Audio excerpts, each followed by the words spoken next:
আল্লামা Delwar Hossain Sayeedi হাফিজাহুল্লাহ heart attack করার পরেও তার যে স্নিগ্ধ হাসি, একটা হাসি দিয়ে বিগত 14 বৎসরের আমাদের মুসলমান ইমানদারের যে বুকের কষ্ট ছিল, ব্যথা ছিল, দুঃখ দুর্দশা ছিল, এক ঝলক হাসি দেখেই আমাদের অন্তর ঠান্ডা হয়ে গেছে, কলিজা ঠান্ডা হয়ে গেছে। যেই মানুষ 1 নয় 2 নয়, আপনারা জানেন তার হাড়ে 5টা রিং পরানো আছে, তার হাড়ে 5টা রিং পরা, প্রায় 50 বৎসরের অধিক সে ডায়াবেটিক্স রোগী। এত কষ্ট করার পরেও বিগত 14 বৎসর জেলখানার মধ্যে আবদ্ধ বন্দী হয়ে আছে।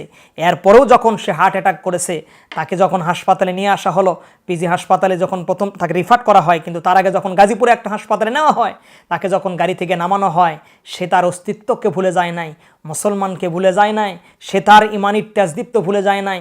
আল্লাহওয়ালা মানুষের প্রথম চিহ্নই হবে মুস্কি হাসি, আল্লাহওয়ালা মানুষের প্রথম নিদর্শনই হবে হাসি মুখ, মানুষকে সালাম দেওয়া।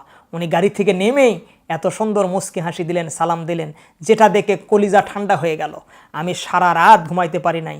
আমি আজও, শুধু তাই নয়, বাংলাদেশ থেকে শুরু করে নিয়ে তামাম বিশ্বে অনেক দায়ী ইলাল্লাহ আছে যারা কোরআন থেকে কথা বলে, মাশাল্লাহ, সবার জন্য দোয়া ভালোবাসা।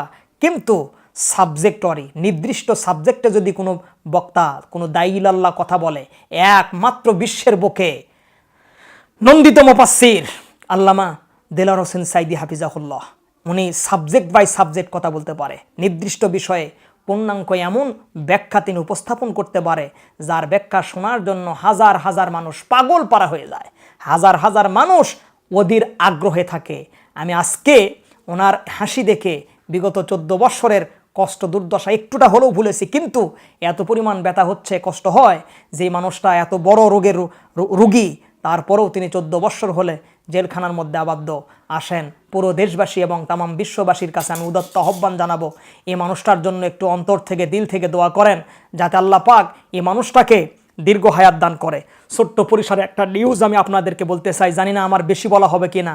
আমার বিশ্বাস, এই মুফাসসির যদি আজকে কোরআন থেকে কথা বলে, বাংলাদেশ গভর্নমেন্ট থেকে যদি টিকিটের ব্যবস্থা করা হয়, যে তার 1 ঘন্টা আলোচনা শোনার জন্য 20,000 করে টিকিট লাগবে, 20,000 নয়, 1 লক্ষ টাকা দিয়ে টিকিট কাটে এই মুফাসসিরের 1 ঘন্টা আলোচনা শুনবে, এমন বাংলাদেশে অনেক যুবক এখন অপেক্ষমান, এমন অনেক যুবক অপেক্ষমান 1 লক্ষ টাকা দিয়ে টিকিট কাটে এই কোরআনের পাখির, কোরআনের বুলবুলির কণ্ঠে কোরআনের কথা শুনবে। এটা আমার দৃঢ় বিশ্বাস, আমার দৃঢ় বিশ্বাস।